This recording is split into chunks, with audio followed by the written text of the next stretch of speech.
I'm Chantel Prat, a professor at the University of Washington with appointments in psychology, linguistics, and neuroscience, and the author of the new book, The Neuroscience of You.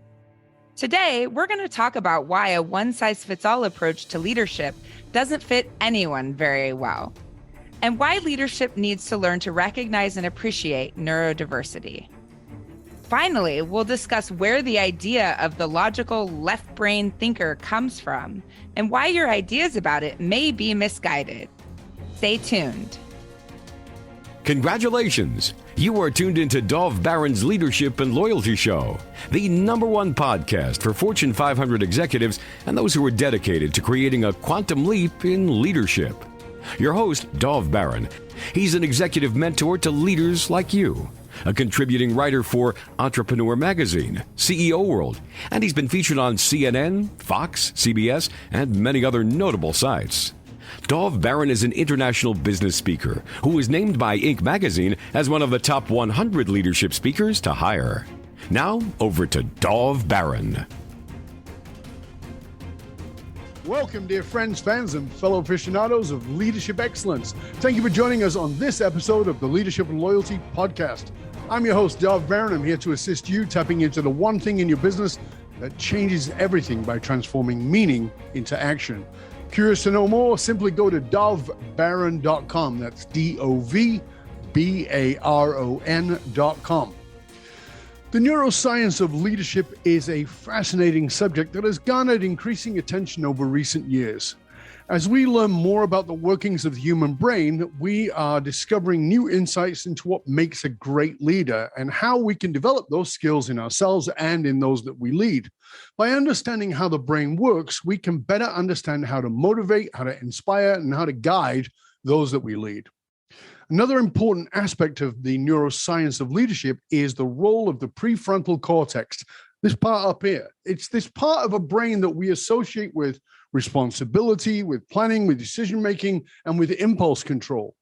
But from a brain science point of view, is great leadership a one-size-fits-all solution? Is the leader with a strong connection to their emotions out of place in a corporate world? If that's not the case, what is the answer?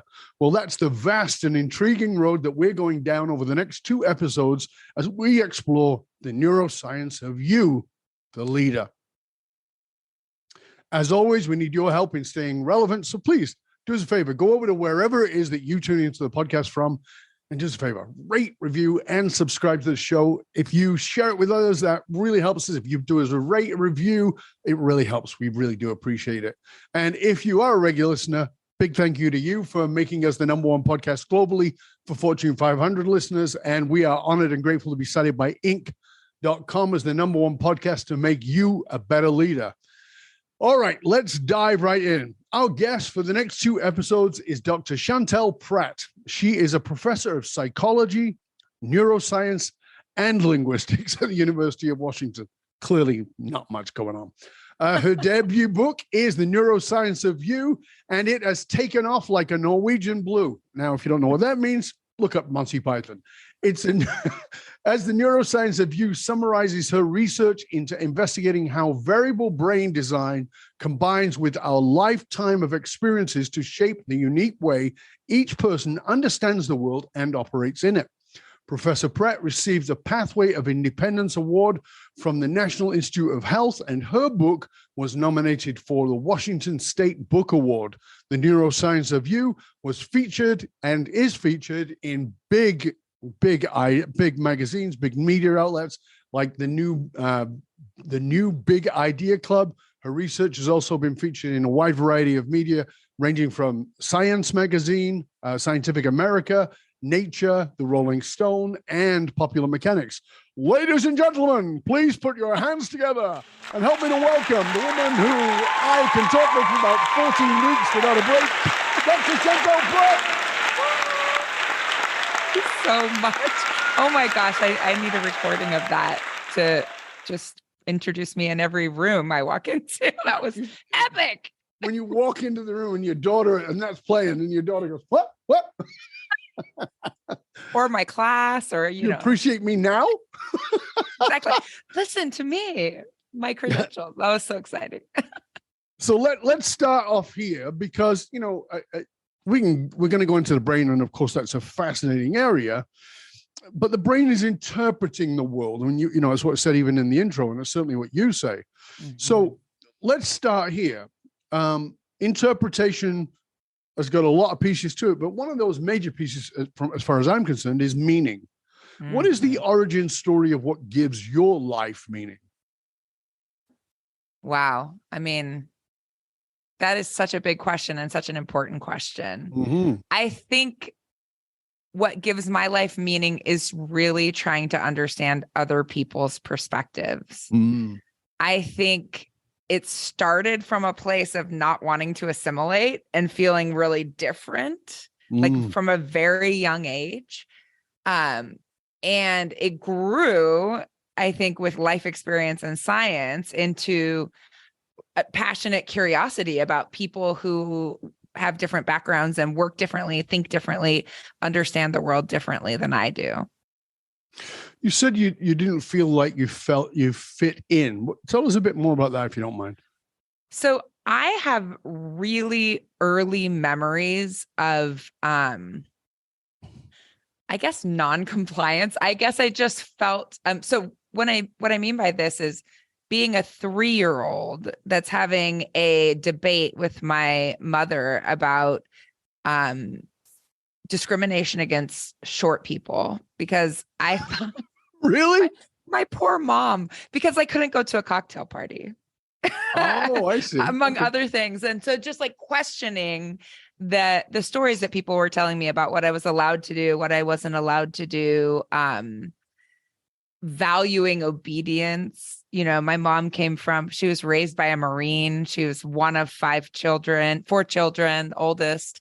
And she just, literally took me to therapy when I was 2 because thought like, this one's broken, like doesn't do what I say. And I was just like, but why am I supposed to do this? And I think, my first instinct was to push back against everybody telling me how to be, which sure. I think is so central to leadership, right? I'm very curious about the opposite, like people who want to be told what to do. Like, where does that come from? Yeah. How does that work? Mm-hmm. And I just think that that's evolved because I think I had a sense, and now I understand the science. I understand some science that was done on 10-month-olds and their relationships with their mothers that lets me appreciate that I had a sense that what worked for my mom wasn't going to work for me. Mm-hmm. That we weren't the same. But I was zeroing in on the fact that I was smaller than her at the time. But that was the best place for you to argue from, though. Right. Because it was like glaring. Yeah, exactly. Right? And I was 3. That's fascinating to me. Because I too was one of those weird kids who got a lot of trouble by asking too many questions, mm-hmm. hence this mm-hmm. over my shoulder. But it's this conformity, which is part of our need to fit in, is a need mm-hmm. because of our tribal need for belonging. We conform mm-hmm. and we go along with, and we agree. Mm-hmm. And at the same time, the punishment of those who don't agree. And yet, how do you expand in the world? How do we create a better world? How do we lead if we're not willing to question the status quo, whether that's a mental, emotional, or, as you said, the stories you're being told? If we don't mm-hmm. question that, how do we ever get to lead? Because we're just going to keep repeating cycles, even if they're dysfunctional. So I love that you were that place.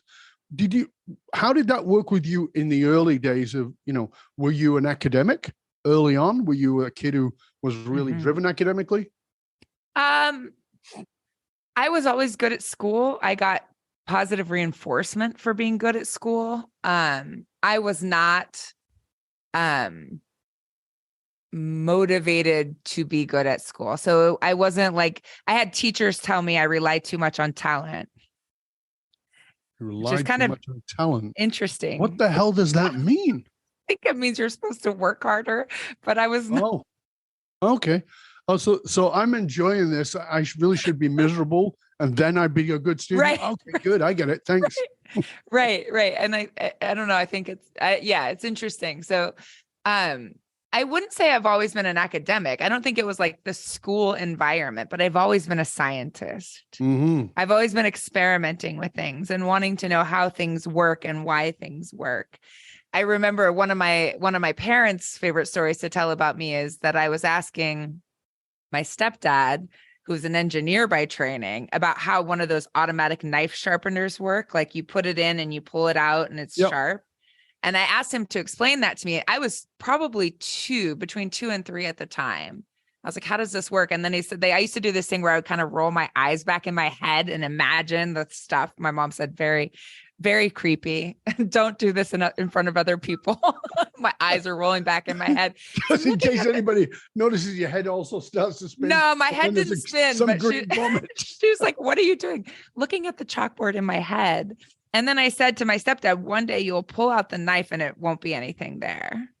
Because I was kind of projecting this pulling away, sharpening means you're removing something. Taking things away, yeah. And I was like, just fast forward that into, without the life experience to know you'll lose that thing before it'll ever disappear. But I was kind of like playing it forward. And he was like, whoa. That's a very interesting way of thinking, particularly as a kid, right? Mm-hmm. So let's take this into the framework of leadership for a minute. So, I know you did. This is the book, by the way. In case you haven't seen the book, I recommend that you get it. I've read it to death. It's full of dog ears. Chantel and I spoke a lot about it last time we spoke. You looked at really about this, how different each brain is, and because it's called the Neuroscience of You rather than these generalized ideas. Mm-hmm. When you look at that, did you notice, or are you aware of a specific leadership brain? What makes a great leader from a neuroscience point of view? Because for me, I've had many conversations about this, even in my own world, because you and I talked about my neuroscience research. Mm-hmm. So talk to me about what you discovered in that world. Yeah. So what I will say is that nothing I study directly investigates leadership. I study how people read between the lines. So like, how do you come away with a different message giving the same input? Which I think is really... You're not tall enough to go to a cocktail party. Yeah, exactly. How did I pick that thing? Right. Exactly. Like making inferences and how people believe differently. I think what I've learned through my research environment about leadership is that there isn't a one size fits all. Like you I know you already thought about this because you're, as the leader of the leadership podcast, you're 3 steps ahead of me, but you talked about how to motivate, inspire, and guide others. And what I am confident about is that there is not a one size fits all way of motivating, inspiring, and guiding. Right. The things that one brain finds inspirational, motivational, or formative differs from what another brain finds. Now, that doesn't mean that there are as many number of people as there are on the planet ways of motivating, right? There's probably a finite number of ways that work. But I think being a scientist of your relationships, going back to what makes my life meaningful, I think that effective leadership involves trial and error. Yes.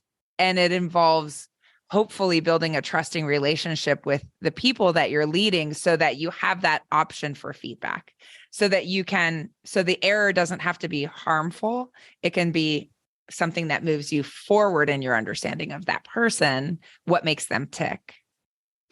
Because when I think about leadership from this, even from your place of, the neuroscience of you, meaning this individuality.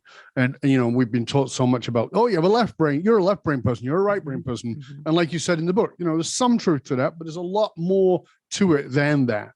Mm-hmm. You're also prefrontal, or your back ear and your amygdala, or wherever you might be, right? So in your reptilian brain. So when you think about even motivating people, it's kind of bizarre to me that we've got a lot of these ideas about motivation and inspiration. I've just written a piece around the distinction between motivation, inspiration, and manipulation. And that most motivation is nothing more than manipulation of I will punish you or I will reward you. That's manipulation. It's not motivation. We call it motivation, but inspiration is incredibly subjective.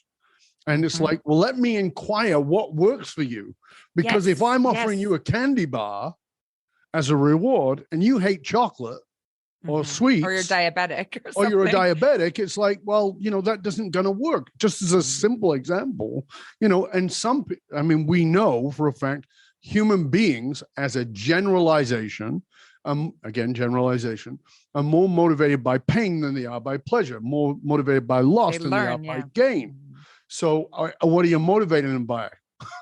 Right. So, we're in this crime and punishment situation again. So it's fascinating to me that when we look at what a good leader is, I think it's very different. And this is what my point here is, that it's very different than what it was even as little as 20 years ago, which if you're 20 seems like a lifetime ago, because it is, but for most of us, it's not.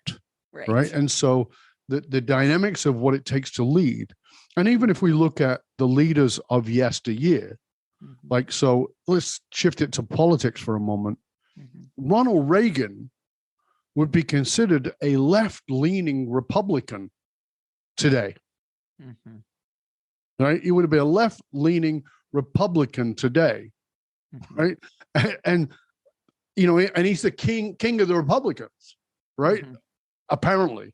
So it's like, and I'm not saying that to judge Republicans or Democrats, but for people to understand that we don't look at things the same. It's like canceling people for a tweet they did 10 years ago. Well, we're not the same people. We made mistakes. Okay. And so when we're looking at motivating them from what you learned and inspiring them, from what you learned around how the different brains work, how do we as leaders work that out? How do we look at our people and say, okay, how do I motivate, inspire, move this person? Well, I think feeling seen is an incredibly strong motivator. Yes. I think, so many people ask me a question, how do I change someone's mind? And you use the word guide, right? And I think that really, so from my perspective, which is that we evolved different ways of thinking because humans are created to problem solve in groups. Yes. And then we are shaped by our unique environments. Like, I think there is value in incorporating different perspectives. Right. And so I think maybe a good leader is someone who knows how to ask the right question more than have the right answer. Stay curious. Yeah. I mean, and I was really thinking about that. I was like, what turns me off? We can say that I'm intrinsically not a follower, like that I was just from as early as I can remember. But there are certainly people who I feel inspired by, and there are people who I instantly say like BS. Like I just, and I think that the more confident someone is that they have the right answer, the less inspired I am, or the less, and it's because I think that the more, I guess like Socrates was, called the wisest man because he admitted he knew nothing. I feel inspired by people who are curious and who are interested in other perspectives. And so I think that motivating someone involves getting to know them, understanding what their meaning value is, right? What inspires them, and also trying to understand their perspective. Like it has to be, you have a collective goal that you're working toward, but I think shaping is really about bringing out the best version of that person and putting the right environment, the right tasks in front of them so that they get this little bit of success. Because what's more motivational than being successful? I think you get a little taste of success, and that actually drives you to want more of that thing. Yeah, you get the dopamine hit from the success. You want more of it. You start mainlining success. And unfortunately, that can put you on a path that's incredibly materialistic and incredibly academic and achieving and empty, because the chasing dopamine is like chasing the dragon in heroin. Eventually, you just need so much that everything feels flat. Right. That's So, correct. If you were sort of giving the best advice to a leader about how to be a great leader, obviously you said curiosity is key, right? So curiosity is key. But in the research about what you learned about brains, where do we fail? Oh, I think number one is that we assume that everybody works like us. It's just so, I mean, I don't know, 2 or 3 years ago, there was a tweet that talked about how some people think in pictures and some people think with this inner narrator, and it went viral because everybody assumes that however they do it, other people do it. It's just like our default, the gap between our subjective reality and the objective reality is invisible to us, right? So our default is to think that everybody understands the world, that we're standing in the room, that I'm perceiving the objective reality, and that my thoughts about that are either the correct thoughts or the way that everybody's thinking. And so I think educating yourself to understand the way that different brains and give rise to different minds, and the way that different experiences shape that process sort of allows you to understand the gap between your subjective version of reality and the subjective world out there. And then it allows you to ask interesting questions about things that you might think are obvious. You think this is the truth. It's obvious. I don't need to ask if anyone else agrees or disagrees, but actually to see that gap between the world out there and your version of it allows you to to sort of ask the right questions about other people's perspectives. Yeah, I mean, I think, again, I'll actually address the mistake I'm just about to make in a moment. Wow, that's talk about being 2 steps ahead. Like, I'm about to make a mistake, and I'll talk about it after I'm done making this mistake. I'll explain it. So, we have, of course, cognitive bias. And the mistake I was about to make was to say that, most of us have heard that term cognitive bias, but that's actually an incorrect statement. And the reason it's incorrect is because of something I teach in my work with clients is confronting assumptive knowledge. And confronting assumptive knowledge in teaching somebody else is that you are assuming they know what you're talking about. And I give an example I've given many times, which is a very good friend of mine is, I titled him a Somo mechanic. The guy understands the human body better than anybody I know. And he's a trainer. He's superb. He understands things that nobody else understands and can fix people's backs nobody's fixed. And he just goes, oh, it's this problem here. And he starts messing around with your ankle and he's like, oh, my back works. Like, he understands the body brilliantly. He's a master. And I asked him to make a video. And this is before people were doing videos. And he's like, oh, I don't want to do it. And, it'll be crap. Make a video. He fought me on it for 2 weeks, and he finally made a video on his phone. And he said, it's crap. And I said, okay, let me see it. And he goes, no. So I take the phone and I see it.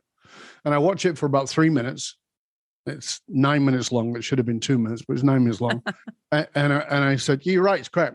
He goes, I told you. I said, no, it's not crap because of the reasons you think. And he goes, why is it crap then? I said, it's too complex. And he goes, what do you mean? Everybody understands this. And I said, nobody understands this.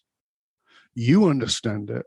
You have assumptive knowledge about others. You're assuming they get it, but they don't. It's way too complex. I said, what's the number one thing people come to you with? He goes, well, they've got sore backs. And I go, right. What's the easiest way to fix it? He goes, I said, if you told me, if I can you, what's the first thing you'd get me to do? He goes, I'd get you to bend over and see if you could touch your toes. I go, that's your first video, how to touch your toes. And he's like, no, I'll just look like an idiot. And I go, you see, assumptive knowledge again. You're comparing yourself not to your client, you're comparing yourself to other trainers. Who gives a shit what they think? they're already jumping over people's heads. Mhm. You need to give it to them. And it's this getting past the assumptive knowledge.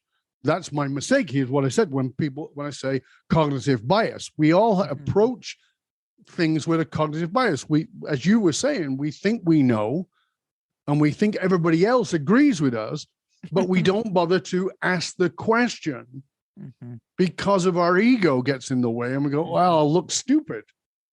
Well, I'd rather look stupid now than look stupid when I've got 10 million people following me and then go, oh, I'm an idiot. Sorry. Right? And and I think that's a great leadership principle, is like breaking it down, because not everybody's comfortable saying, I don't know what that means. And I say that, I have to say that at least once every other day, if not every day. Like, I don't know what that means. And I don't think that means I'm stupid. It means I haven't been exposed to whatever terms that person is using. And if I don't say, I don't know what that means, then it's kind of like, I think, disrespectful to my conversation partner, because then I'm just nodding my head and going, but I can't engage in this meaningful conversation with them. But not everybody will do that, right? Because you feel very vulnerable. I think we're supposed to know.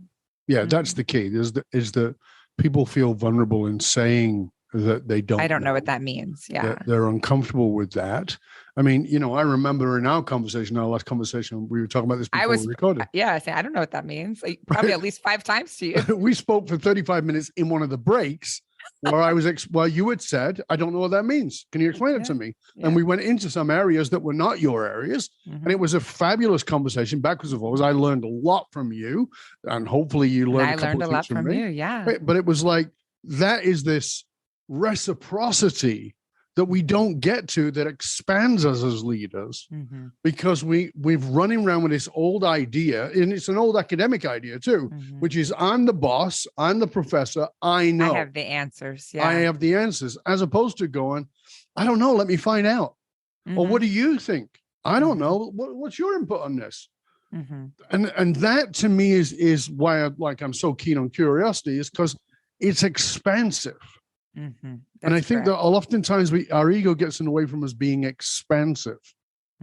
So as we move into the second part of the show, which we're going to get to in a bit, I want to talk about neurodiversity. I want to talk about the importance of that in leadership. And you and I started to go there in the last time we spoke. And I said, we want to really save this for this show, talking about why we need neurodiversity. Now, neurodiversity, you may have heard of it in the context of employing people who might be autistic or something.